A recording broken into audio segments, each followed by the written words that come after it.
you want your daughter to go back to school, to secondary school. Well, yeah, she does, and she hasn't got any health issues. So my thoughts have been coming for the last week or so, is that if two schools were to twin together, scrap the uniform for a few weeks, is to put the non-vulnerable children, like my child, back into their school with the non-vulnerable teachers who want to learn, with conditions of being careful, this, that and the other, but go back to as per normal as they can, because most of them over sevens know and understand this virus has been potentially deadly, and they can keep their cleanliness to, as much as they can.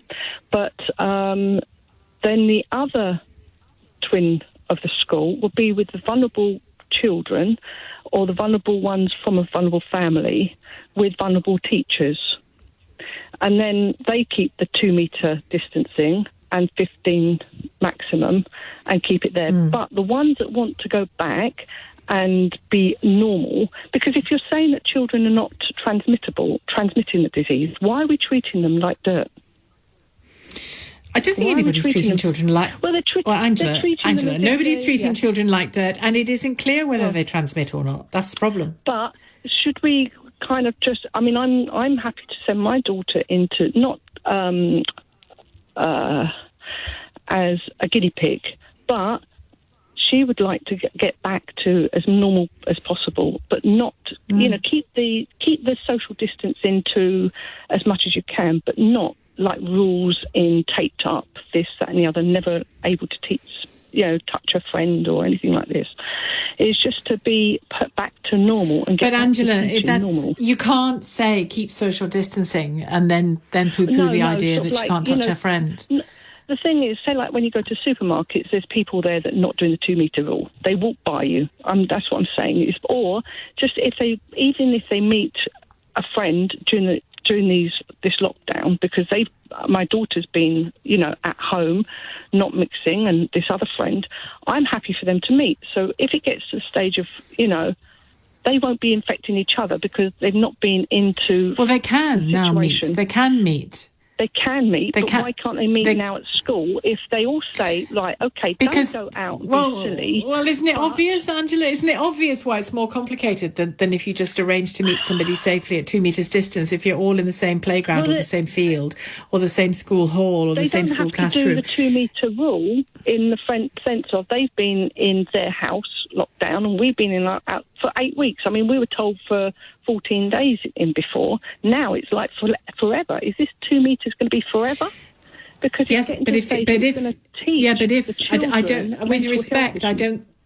Well, with respect, I don't think you're thinking beyond the issue of just two individual girls. If the girls go back to school, and I know for secondary students that's not it yet, but if the girls go back to school and hang on, and their parents go back to work, and dad is going into an office, and mum is getting on the tube, and then they all come back home in the evening, you cannot vouch for that 8 weeks of quarantine because it is over. Their parents are going back to work anyway because they're old enough to look after each other. Do you see what I mean? If the mother has to go back to work and the dad has to go back, someone. Bring it in. Sorry? Yeah, they can still infect someone who can then infect your daughter, who can then infect you, who can then infect other people. I don't think you're getting how this works, Angela. That's why I'm saying if you've got vulnerability into the thing, go to the vulnerable school. The thing is, we're teaching the children mental health issues that they are going to have to do this for the rest of their life because they're not. We're making a problem that's not there. And I just think, in what way is the problem not there? We can't live 2 metres away from everybody for the rest of our lives. Nobody's suggesting it's for the rest of our lives. Not at this it stage. is if there's no vaccine, and if it's going to be 5 years before the vaccine comes along, which is another part, it's going to be forever. Yeah, but in what way do you say this is a problem that doesn't exist? Because Angela, look at the infection rate. Look, it's still there, and this is why we're all in pretty severe. Well, hang on, but that's why we're all in pretty severe lockdown. Also, look at the rate of people dying, still in hundreds on a daily basis. Right now, I know those figures have a lag, but they're still huge figures. Now, you cannot say that we are acting about a problem that doesn't exist. Infection, and a lot of it is still out there.